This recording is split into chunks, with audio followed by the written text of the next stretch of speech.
Bismillahirrahmanirrahim. Assalamualaikum warahmatullahi wabarakatuh.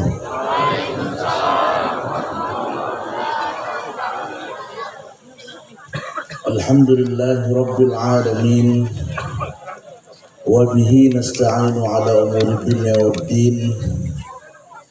Allahumma salli ala sayyidina Muhammad wa ala ali sayyidina Muhammad salatan taghfir biha dzunub wa tuslih biha al-qulub wa tantaliqu biha al-'usub wa talilu biha as-su'ub wa ala alihi wa sahbihi wa man ilayhi mansub. Amma ba'd. Alhamdulillah, pada malam hari ini kita bisa berkumpul bersama-sama pembacaan salawat maulud di Majelis Ta'lim Al-Wahidiyah. Semoga semuanya sehat walafiat, panjang umur, mudah urusan, mudah rezeki, selamat dunia akhirat, anak beranak, istri, amin ya rabbal alamin. Yang kami hormati pengasuh Majelis Ta'lim Al-Wahidiyah, guru kita yaitu Guru Ibn Arabi bin Kiai Haji Undang Siraj, dan semua al-asatidzah, para masyayikh, para guru yang ada di sini, wal habaib khususan wa jami' asyuyukh, orang-orang tua yang di sini. Semoga semuanya diangkat derajatnya oleh Allah di dunia wal akhirah, disehatkan jasmani rohaninya, amin ya rabbal alamin. Bapak Ibu sekalian, mic ini tuh sudah diubah, bagus ya tadi itu. Dosa di kotak-katik mic-nya. Bapak Ibu sekalian,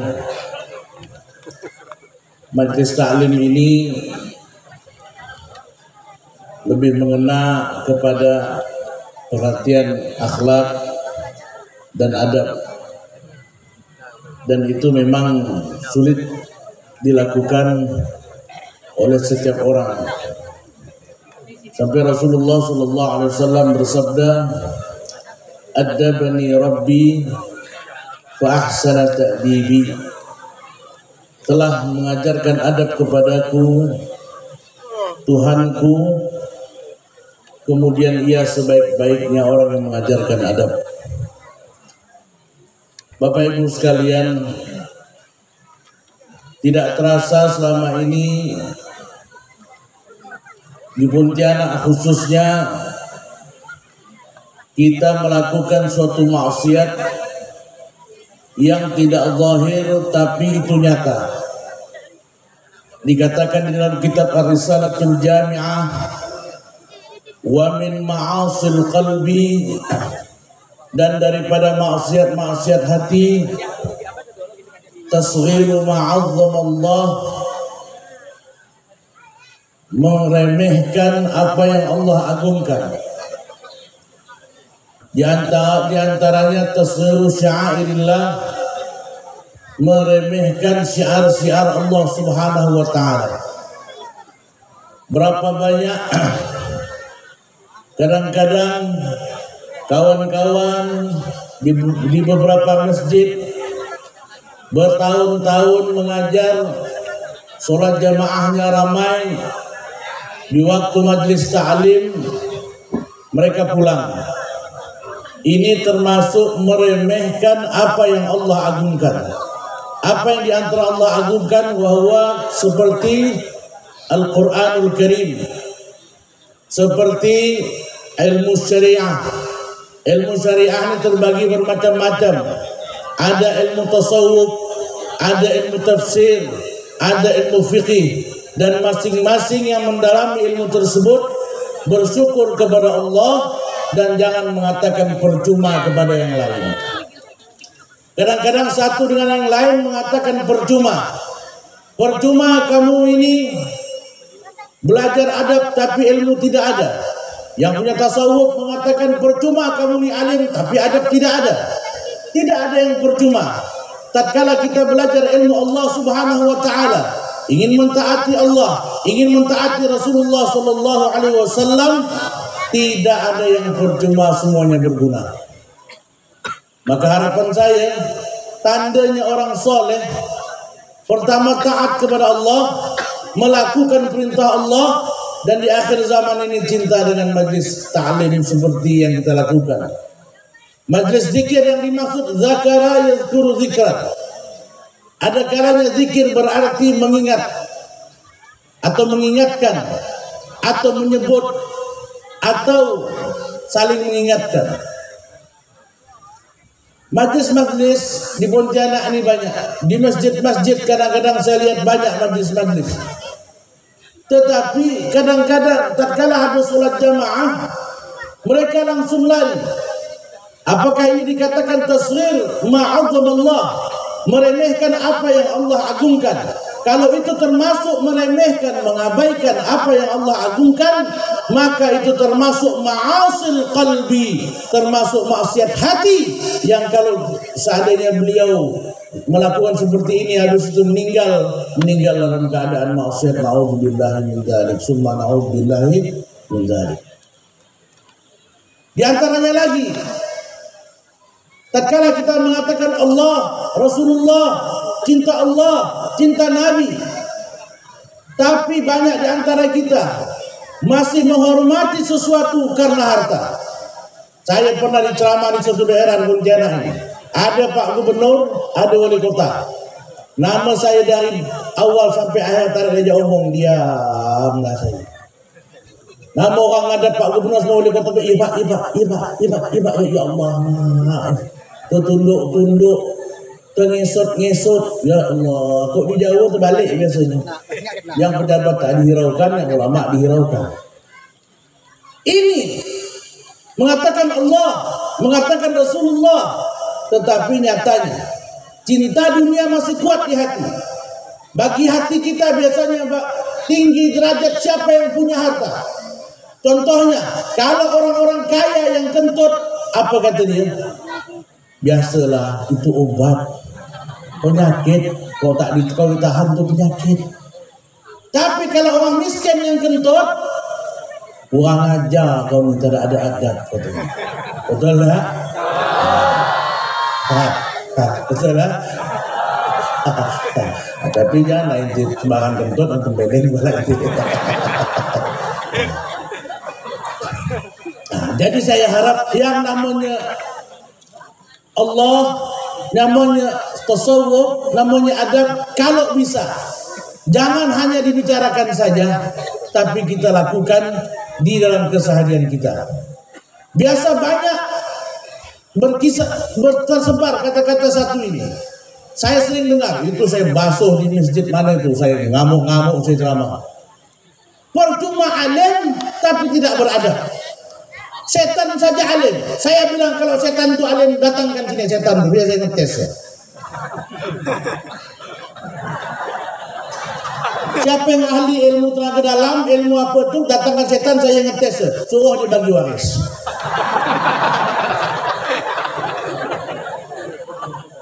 Tanya dia. Hah? Ini perbandingan salah. Setannya alim. Tidak ada yang percuma. Saya katakan dari awal, tidak ada yang percuma. Tatkala kita menuju kepada Allah di jalan Al-Quran, di jalan hadis, di jalan fikih, di jalan tasawuf, di jalan adab, semua satu tujuan, ingin mendapatkan ridha Allah dan ingin mendapatkan cinta Rasulullah sallallahu alaihi wasallam. Anda ini tak bisa ngomong sebenarnya. Banyak para pembesar di atas ini. Kalah Yoni sebenarnya ini. Bergegar, makanya pakai cukup hitam ini dia, yang kemukut ini. Jampinya biar kuat. Maka saya harap kepada antum, tak tahu lah kalau antum bisa merasakan, mungkin anak ada jampi sedikit nih. Kalau saya tak berkaya ini. Jadi sekalian, Bapak Ibu sekalian, mudah-mudahan antum yang ikut majlis taklim khususnya di Al-Wahidiyah ini, tambah lama tambah berbenah diri, tambah mengamalkan apa yang didapatkan daripada nasihat-nasihat guru, masalah sabar, masalah ikhlas, masalah adab. Memang itu sulit. Kita saja kadang-kadang yang munduk lama-lama ini kadang-kadang tak sabar. Khususnya ente kalau ngomong-ngomong sabar coba di jalan, di lampu merah tuh, asal nyenggol sedikit kita pandang nih. Asal nyenggol sedikit kita pandang, asal nak bombok langsung kan. Ngomong sabar, ngomong adab, nanti pas di lampu merah hampir nak berkelahi. Coba lihat pentingnya kita mengetahui agama Allah Subhanahu Wa Taala. Saya kemarin mulai berbicara masalah faraid, masalah harta warisan. Ada orang membagi harta warisan dan menertibkan nasabnya. Langsung saya katakan, Tuan, ini harta punya nyang, yang dapat ini sudah keturunan yang keempat. Warisnya kira-kira 500 lebih warisnya. Tapi duitnya banyak, Ustaz. 2 triliun duitnya. Duit 2 triliun, 2 tenggo. Sudah kita periksa, ternyata ada yang mati dulu, ada yang mati dulu. Ini datuk meninggal dulu dari nyang. Ini bapak meninggal dulu dari datuk. Saya bilang, Tuan, gimana nih? Lalu gimana, Ustaz? Yang meninggal dulu tak dapat. Tolak waris namanya. Nanti ngamuk, Ustaz. Harus dijelaskan. Gimana kalau bagi adil? Kalau bagi adil, nanti seharusnya yang dapat banyak, gara-gara bagi adil jadi dapat sedikit. Terus gimana, Ustaz? Boleh, tapi bilang. Kasih tahu, wahai waris-waris, sebenarnya si A tak dapat, si A tak dapat, si A tak dapat, si B tak dapat. Karena kita tidak enak dengan mereka, kita bagi adil saja. Kalau dibagi adil, nanti barang kalian uangnya berkurang. Kalau berkurangnya cuma 5 juta, pasti ikhlas lillahi ta'ala. Oh Pak, setelah bagi adil, Pak Ustadz berapa berkurang? Inti ini dapatnya 3 miliar. Setelah bagi adil 700 juta ini hilang. Ya Allah, banyak Ustaz. Pening kepala demikian. Kalau 5 juta orang bisa ikhlas, orang bisa ilah, harta ini tak bawa mati. Betul. Tak kalau kita katakan bagi adil, kalau ini bagi adil yang tolak waris tetap dapat, maka bagian ente hilang 700 juta. Apa kata dia? Cemana Ustaz? Ya katanya. Lalu bagaimana? Kadang-kadang di dalam warisan, tatkala keluarga sudah meninggal, siapa guru saya pernah mengatakan, kalau Ustaz Qaimuddin mengatakan maaf, kalau menyinggung ente maaf, kapan lagi mengingatkan. Yang biasa jadi pahlawan ini yang paling tua. Tatkala sudah bapaknya meninggal 40 hari, ada adik-beradik yang miskin minta bagi harta. Kata yang paling tua, Astaghfirullahaladzim, harta dek tak bawa mati. Apa nak perebutkan, bang? Kau tu kaya, aku ni meleret dan melarat, cepat bagi duitnya. Si abang dengan ginikan kepala dan isi pa dia, Astagfirullahaladzim, Astagfirullah, harta ni dia tak bawa mampus dek. Kau tu yang setan. Ente tu yang, itu kata Ustaz karena punya guru dipanggil mengatakan ini setan. Dia tidak mau membagi warisnya.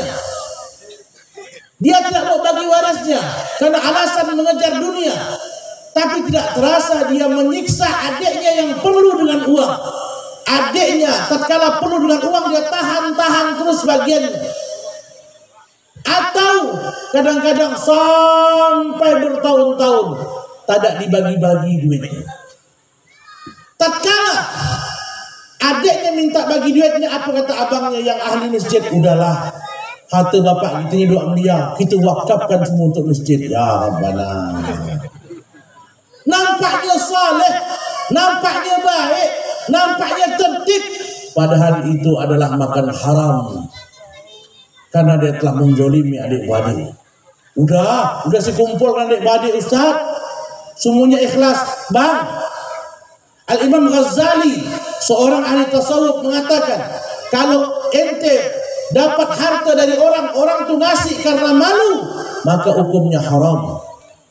Contoh, ente di warung nasi kuning, sekali-sekali lah bayarkan saya. Malah ya itu, bayarkanlah. Kau ni bawa datang, bayarkanlah. Akhirnya kawan, kalau biar aku bayar, terpaksa. Itu tidak boleh. Kalau kita nak tak bayarkan sekali ya, boleh ke bayarkan ni? Dah cukup sekali yang ngomong.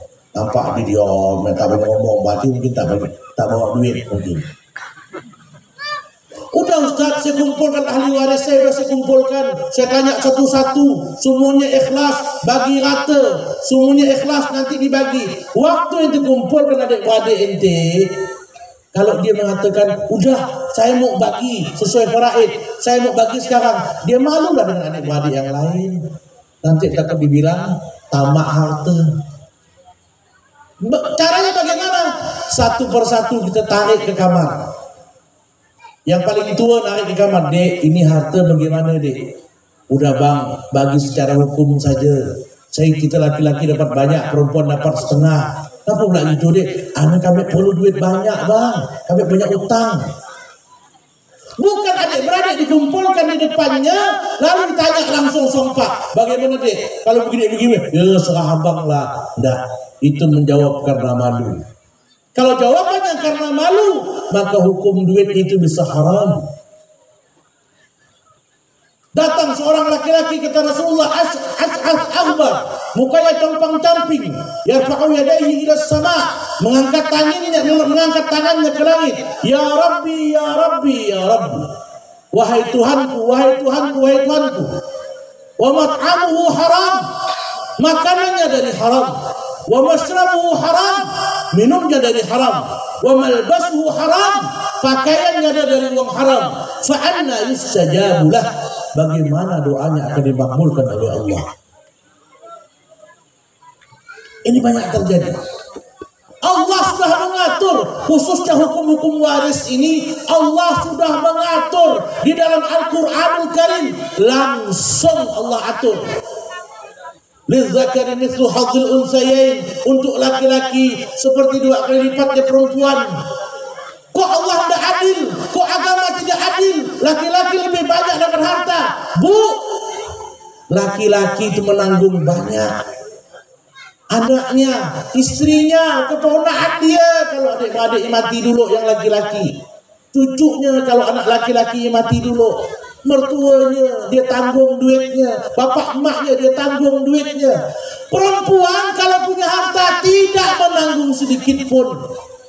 Harta perempuan milik perempuan. Oh zaman sekarang dah, harta laki perempuan milik perempuan, harta laki-laki punya ibu semua. Nak beli ni tak? Telefon bini tu. Oh dek, macam mana dek? Ngapa? Apa harga dalam ni? Jangan dalam pun nanya bini dia. Ya Allah. Ini kejadian di sekarang. Jadi anak harap antum ta'allam, belajarlah di majlis mana-mana saja. Majlis fikih belajar, majlis Al-Quran belajar, khususnya majlis adab belajar, agar kita lengkap dan kita bisa menuju kepada Allah Subhanahu wa taala dalam keadaan sempurna. Kalau kita tidak belajar, nanti banyak keputusan kita nampaknya benar tapi salah. Nampaknya berakhlak tapi salah. Seperti tadi, sering terjadi kalau adik-adiknya yang miskin, bang, tanah bapak kita jual bang. Apa kata bapak abang tadi itu? Astagfirullah, dunia ni dek tak bawa mati.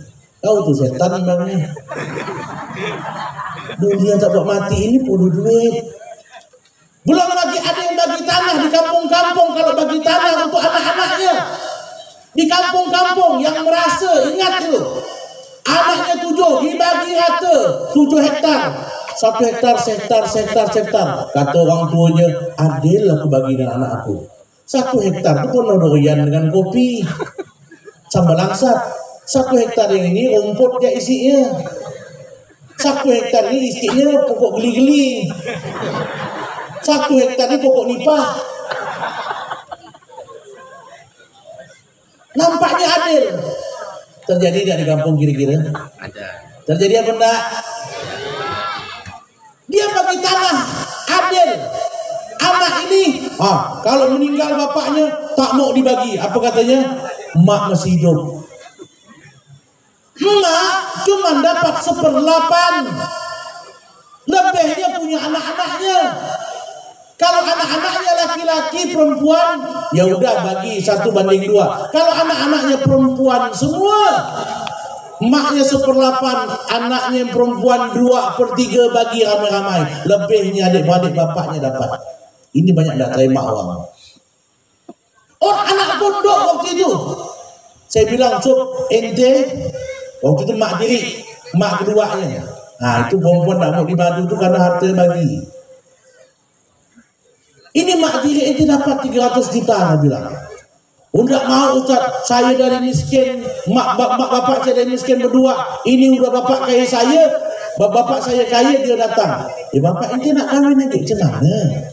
Laki-laki ini masih umur 70, nafsunya masih ada. Perempuan umur 52, monopos, setomong tak ada lah. Betul tak? Betul.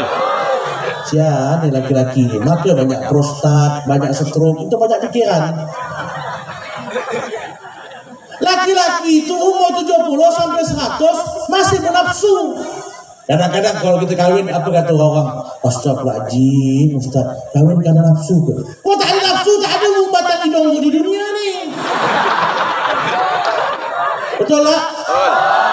Contoh, ada kawan anak bilang, kawin baru. Anak bilang, malam itu langsung disikat lah. Ada, malam itu tahajud bersama.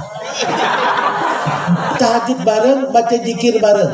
Besoknya budak perempuan itu kena buat orang, langsung cerai. Mampus kau orang bilang.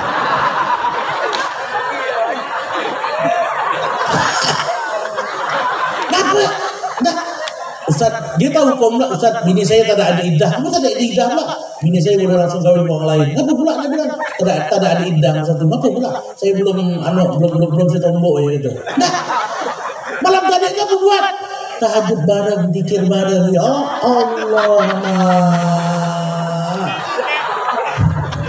Apa kata Rasulullah? Wa fi bud'i ahadikum sadaqah.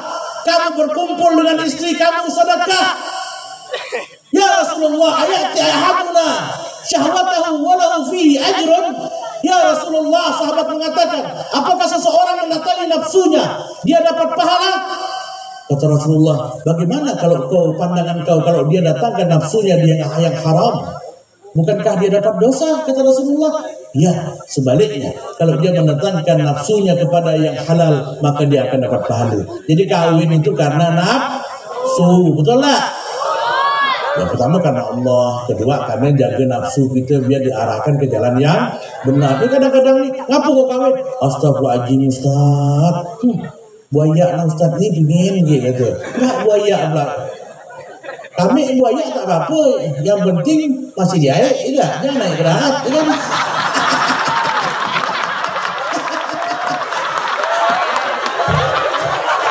Buaya. Itu kata-kata itu saya kadang-kadang geram tuh. Karena nafsu, astagfirullahaladzim, kawin karena nafsu. Saya bilang, kalau tak ada nafsu itu boy, batang hidung itu tak ada di dunia ni. Karena nafsu lah ada muka kau yang jeleknya di dunia ni, saya bilang. Itu ya. Jadi harus mengerti semua. Jadi bapak-bapak, ibu-ibu sekalian, adik-adik sekalian, khususnya akhir-akhir ini banyak saya temukan laki-laki ini suami takut dengan bini. Ya Allah, itu bilang. Takut dengan bini, apa jadi begitu ya Allah. Kita yang laki-laki baktinya sama mak bapak. Kita yang laki-laki bakti sama orang tua, wajib membahagiakan istri kita, wajib. Tak ada laki-laki sok ngamuk, sok bentak kepada bininya, jangan nak ngomong agama. Sama orang beradab, sama orang berakhlak, sama bininya sikit yang bininya ngomong sekak. Adik, adik, enggak. Belum enggak ngomong, adik, enggak. Pangkong enggak palak lu. Allah SWT. Ada lagi dulu. Kok sama orang gampang bergulung-gulung badannya, bertunduk-tunduk bergulung-gulung, sampai kena kebikuk muka jadi gundul. Iya, Nabi tahu. Apa kata Nabi? Ma'akraman nisa illa karim. Tidak memuliakan perempuan kecuali orang mulia. Wa ma'ahan nisa illa laim. Yang menghinakan perempuan adalah orang yang hina. Anda ini sedangnya, pala angin. Jadi lihat kan di TikTok ngamuk-ngamuk main kan. Tapi kalau udah bini anak ngomong, udahlah. Paling anak udah ngomel lama-lama, udahlah. Nanti udah kayak dinding ini, udahlah. Pusing kalau aku. Nah gitu ya anak ngomong, udahlah. Pusing kalau aku nih. Udah cukup lah. Gitu ya. Enggak bolak-balik. Kau udah kurang ajar gini-gini. Enggak. Sayyidina Umar bin Khattab, orang yang paling tegas, paling dahsyat, sahabat datang seperti Umar ingin melaporkan bini yang sangat garang. Rupa didengar pintu rumah, rupanya bini si Umar lagi ngomel di rumah. Ya Allah, bini si Umar lebih garang daripada bini aku. Baliklah orang ini. Sayyidina Umar manggil, kenapa ya Sam? Ya Sayyidina Umar, saya datang berantem nih, nak apa bini saya luar biasa. Garang, rupanya bini antum ngomel lebih garang di bini anak dia kata. Begitulah gitu. Jadi ulur tarik lah kan, ulur tarik. Si laki muliakan bini. Ini anak kasih tahu laki-laki ni, kenapa lah ibu-ibu tak suka kahwin lagi, kenapa lah? Laki-laki tu kalau udah dapat yang baru, yang lama tu tidak dimuliakan sama dia. Dibiarkan. Orang tu makin dapat yang baru, yang lama tu jadikan raja. Ya Allah, adik ni umur 50 macam umur 25 ya adik. Ya Allah, padahal biku dah berkain dah.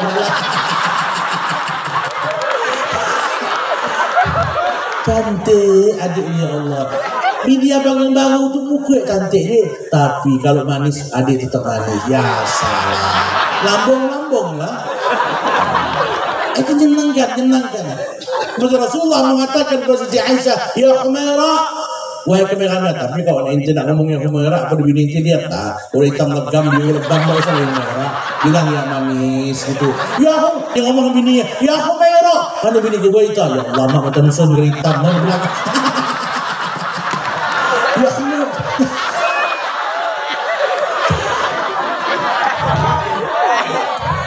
Kalau sudah bicara agama, bicara akhlak, dia berakhlak ke orang lain, tapi tidak beradab dengan bininya, jangan ngomong agama dulu.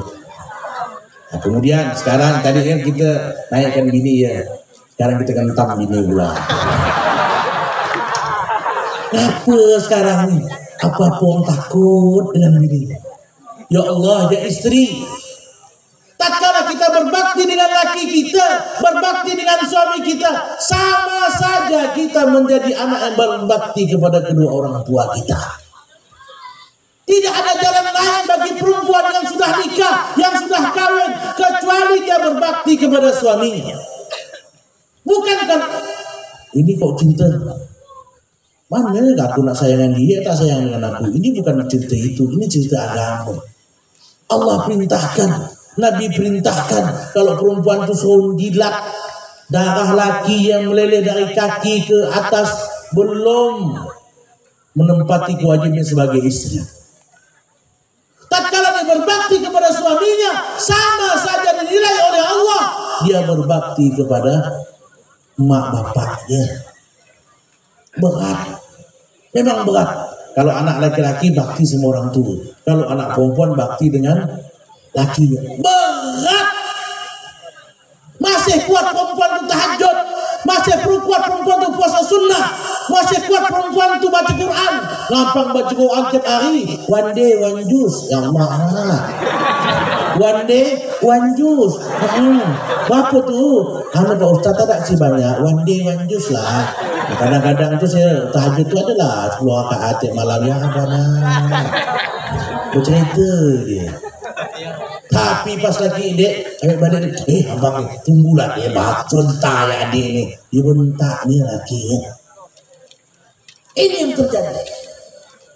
Kalau perempuan itu adalah orang yang ngerti dengan agama Allah, dia akan memposisikan suaminya sebagai, kalau kata Nabi, aku bisa menyembah orang, menyembah kepada orang lain Seandainya boleh aku menyuruh seseorang menyembah kepada orang lain, kusuruh perempuan menyembah kepada lakinya.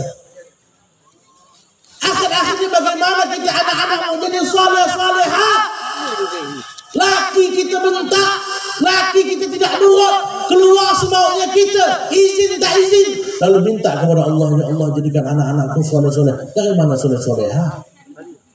Kata Rasulullah, al-irqu dassas, al-irqu dassas, ikhtaru limutafikum fa innal irqa dassas. Pilihlah kalian tempat bibit kalian, sesungguhnya air mani itu peka. Kita disuruh milih untuk bibit kita ini kepada perempuan yang baik, yang soleh. Habib Segaf Baharun pernah ditanya, Habib Segaf bagaimana perempuan yang soleh? Satu, ya sabar. Kalau ada perempuan itu sabar, nyaman lah kita. Ini kalau ada sedikit-sedikit tembok, sedikit-sedikit ngamuk, sedikit-sedikit tembok, ngamuk. Ya Allah, pantaslah laki itu banyak mati dulu, betul lah. Banyak janda ke banyak duda? Banyak janda? Laki-laki banyak mati dulu, pantas kan? Oke, saya harap kepada antum untuk menciptakan anak yang soleh-solehah, perempuan perannya sangat kuat. Ini ustaz-ustaz yang ada di sini, anak yakin emak-emaknya pasti solehah. Anak pribadi, emak anak, kok bapak anak ngomel tidak pernah jawab. Ya, puasa bapak ngomel, nggak mau terus kata. Subuh tahajud bangun, ya Allah, almarhum mak dulu. Baca Quran tiap subuh, tiap hari baca Quran, tiap hari kok bapak tu ngomel diam ya. Tahajud tak pernah tinggal, didoakan anak-anaknya. Pantas kalau kami 4 beradik semuanya munduk, selesai. Ada orang mimpikan bapak emaknya, kenyang aku di kuburan, anak-anakku doakan aku semua. Berhasil orang tu. Intinya dari emak. Kok bapak ngomel, gitu teruskan bapaknya kan. Ya, nyaman aku bapak ngomel, pening kepala ngomel gitu. Sampai lama, dia bilang, subuh bangun tahajud, didoakan, baca Quran, didoakan. Itu nggak bisa dapat anak yang soleh dan solehah.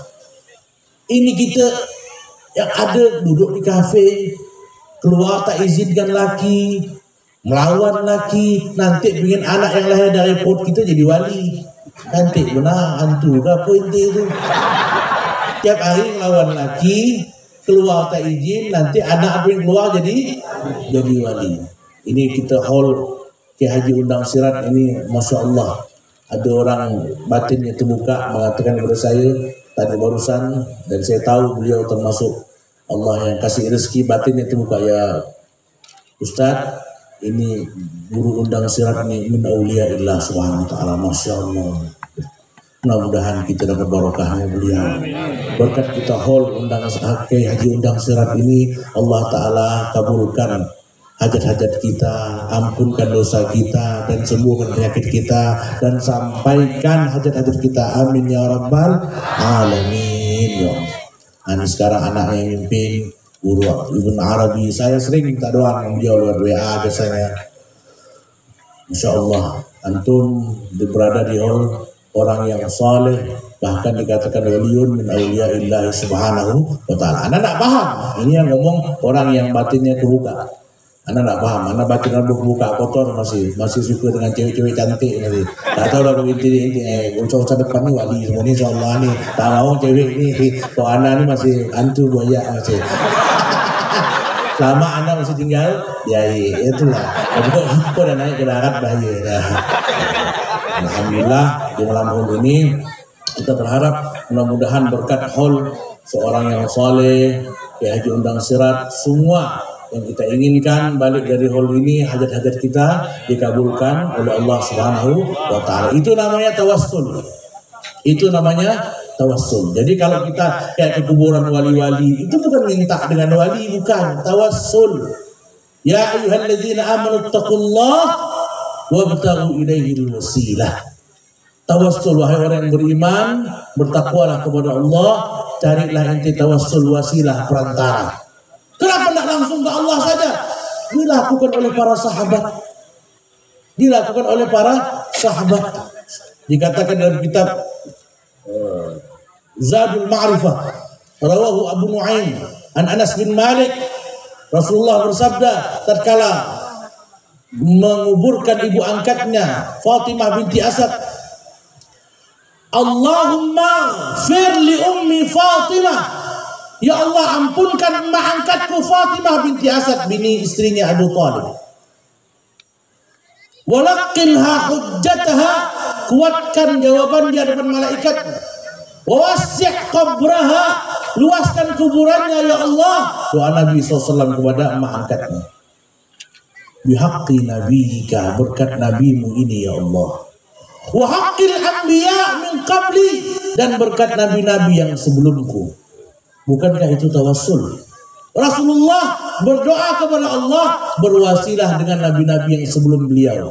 Nabi-nabi yang sebelum beliau sudah masih hidup atau sudah meninggal? Masih hidup atau sudah meninggal? Sudah meninggal. Berarti tawassul dengan orang yang meninggal itu boleh.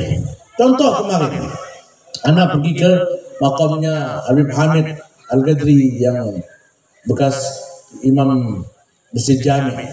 Waktu itu Anda pergi ke makam beliau, nak khutbah Jumat. Itu bukan tawassul lagi, tembak langsung. Udah itu, udah habis ke makam beliau, dia bilang, Beb, anak khutbah nih, Beb, apa hujan, Beb? Gimana cara ini, Beb? Doa lah, Beb. Dia bilang, berapa menit anak mondok tuh langsung hujan, reda sampai jam 1 jam 2 tak hujan.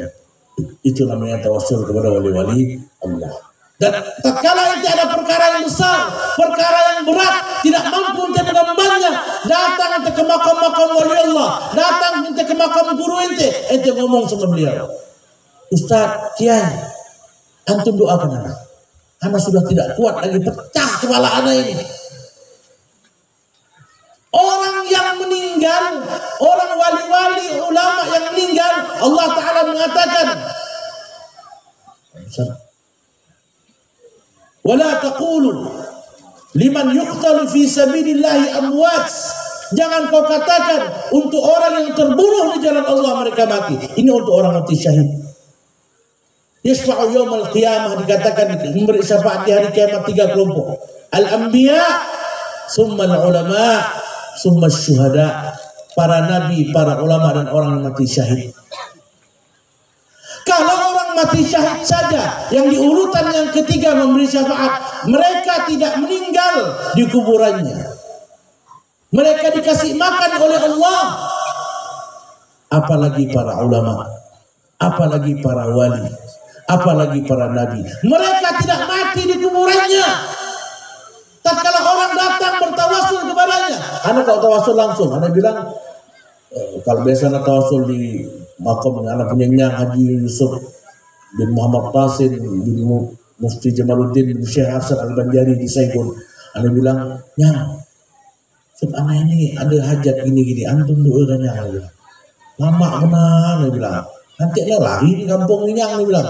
Nyang pun masuk ke mimpi kawan anak. Beb, bilang tanya lu, sabar-sabar sedikit hidup, mengatakan, ya Allah, makna umil lah. Udah saya doakan insya Allah makbul hajatnya. Tapi sabar-sabar aja dia orang itu kata. Yalah, maka jangan bilang. Datang ke kuburan wali Allah. Kita minta doa, bukan minta dengan beliau, minta doa. Atau dengan kata lain, ya Allah, ya Allah, bibarakati sahibi hadzal dharih, ya Allah, berkat wali yang punya kuburan ini, yang ada di makam ini, ya Allah, kabulkan doa-doaku ya Allah. Maka mereka akan mengaminkan apa yang kita minta. Mudah-mudahanlah berkat para awliya Allah, khususnya berkat sahibul haul Kiai Haji Undang Sir, Allah Ta'ala kabulkan semua hajat-hajat kita, amin ya rabbal alamin. Saya tidak bisa lama-lama karena kampung tengah ini nampaknya bermasalah. Sudah banyak yang ngomel dalam perut saya ini, dan saya tadi kencing melihat sate itu sudah terbaring-baring, sehingga saya mulai naksir untuk memajuhnya. Akhirul kalam, mohon maaf, moga kumpulan kita ini bermanfaat.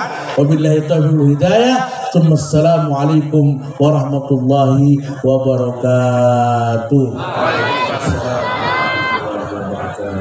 Alhamdulillah, terima kasih kepada Al-Mukarram Kiai Haji Bustinah Arifin. Semoga saya dan seluruh hadirin dapat mengambil hikmah dari apa yang beliau sampaikan serta dapat menerapkannya dalam kehidupan sehari-hari sehingga tertanam rasa cinta kepada Allah dan Rasulullah SAW. Kita doakan semoga beliau beserta keluarga senantiasa sehat, diberkahi umurnya, dimurahkan rezekinya, dan Allah mudahkan segala urusannya baik di dunia maupun di akhirat. Amin ya rabbal alamin. Sallu ala Nabi Muhammad.